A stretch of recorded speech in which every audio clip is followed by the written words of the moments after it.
Well, welcome back to the next day. I've started to lose count. I think it's only like day 3 or 4.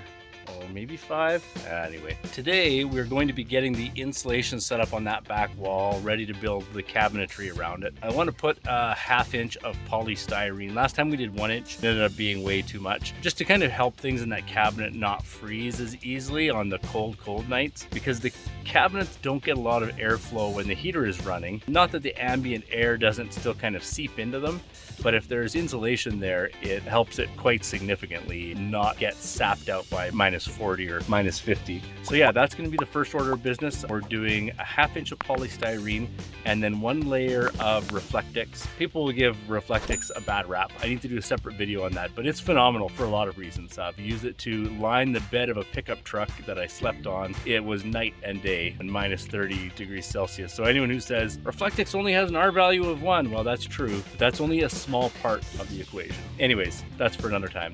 Today we're going to get to this. We're going to get started.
Cork this or I'm going to end up drawing all over the place. Now we're attaching this to the wall using RivNuts. These are like putting in a bolt in the steel. You drill a hole, you slide that in, you put a bolt in here and you tighten it, and it crushes this shell against the tin of the van, and it gives you something to mount to. So it's actually quite robust once it's there. So I'm going to be putting these in a few places and then bolting this to that. So right now I'm laying out where these are going to go, because of course they have to go to a place where this is going to reach. If I did it over here, this is like 1 inch from where this ends up being, so that wouldn't work. So I need to find locations where I can drill into and get it all set up.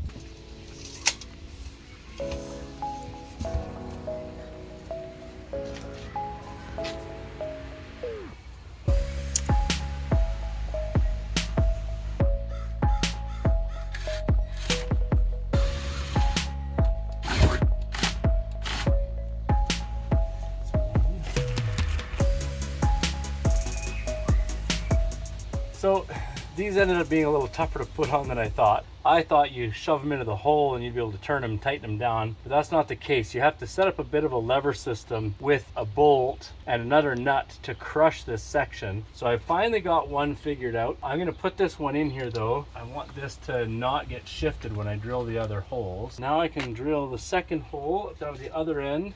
Once it's hung, then I can drill all the other holes, pull it down, set everything, and then put it back up. Those should be pretty bomb-proof now that I figured them out.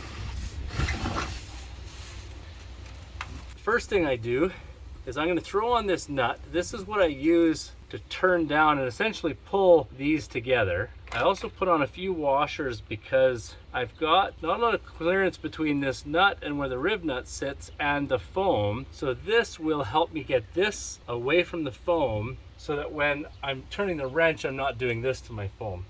So now I put the RivNut on the end. The thing you want to try to do though is make sure that the RivNut gets threaded all the way down to the end.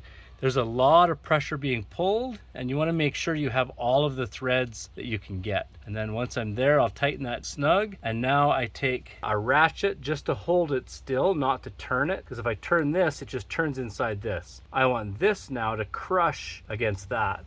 And I'll do that with a wrench on here. So I'll show you over here.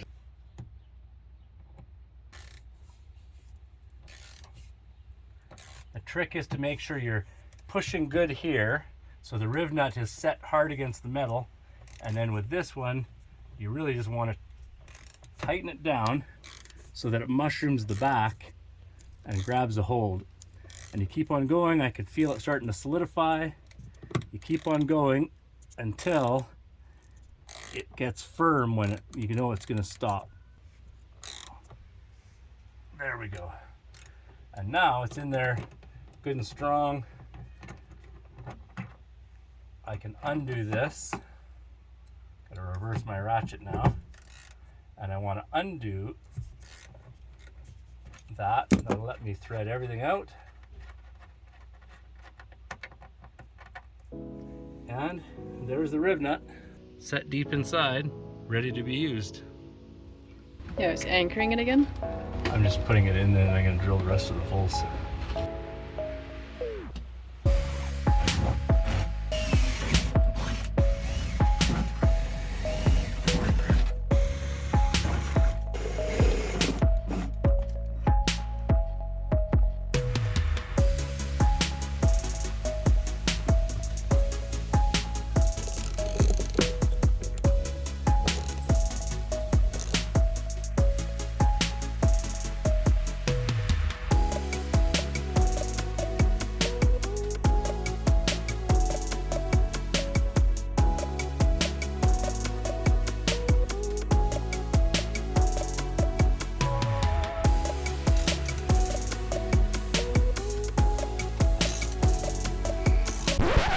So, first mishap, broke the bolt. There's a lot of pressure when you're bearing down on this, so I might have to use a new one every 2 or 3, because that was 1, 2, 3. This is the 4th one. These will probably go every 2 before I need to replace and use a whole different bolt. With that being said, hopefully between this pair of pliers and this, that I can get it off.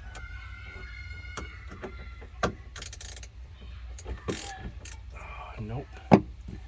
So it's tightened down on the RivNut, and the RivNut's already partially set. So I've got to loosen this nut off of these washers to get it free. And that, I don't know exactly how I'm going to do.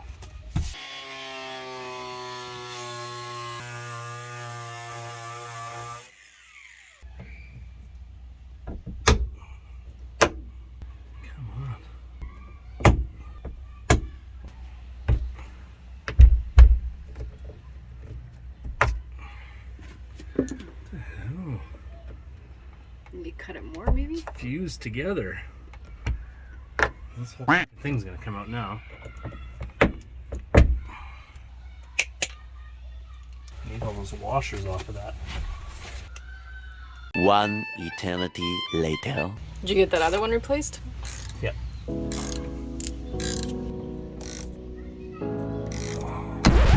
Oh, you.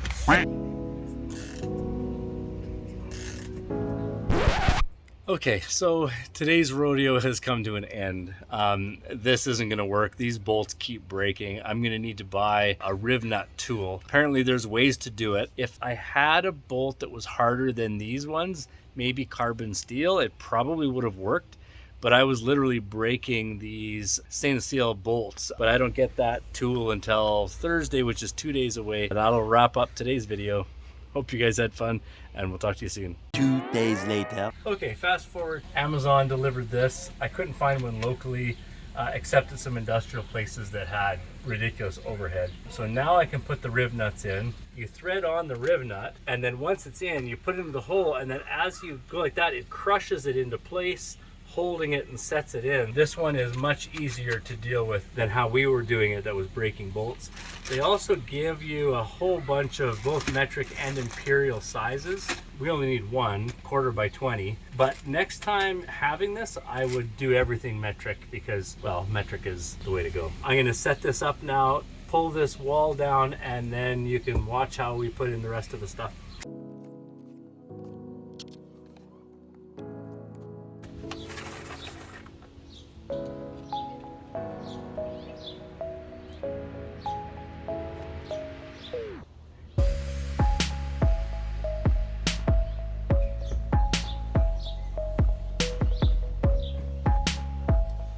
Now that is way easier. Yeah, you literally just thread it on all the way, push it in the hole and make sure it's seated good. You probably don't need to use your knee, but I'm gonna because I've got it here. Might as well. And then you just squeeze it. Yeah, it's like solid. So that is the way to do that. Cameraman just decided to come back. Okay. Do you have to do anything then? Nope. Yeah, it's recording. Okay. Is it easier with that? Oh yeah, way easier. Like it's done. Jeez. So is that all of them?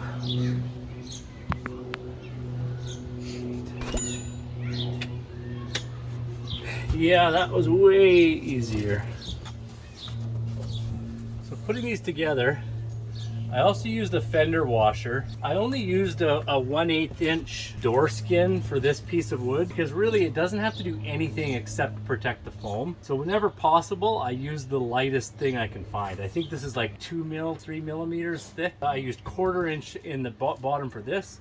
I think that's 4 mil. You need way less than you think you do, is what it comes down to. Most people overbuild their vans by like 10 times.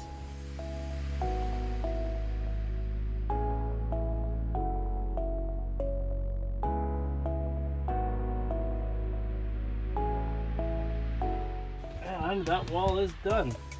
Today was going to be a tap cut drill 80/20, but I mean, it's been like 2 hours. We've got a lot of the framing done. So now it's time to start putting stuff together. Well, right now we're unboxing our Renogy inverter charger. We need to fit it in place. Can't do that just imagining it, so we're cutting it open now.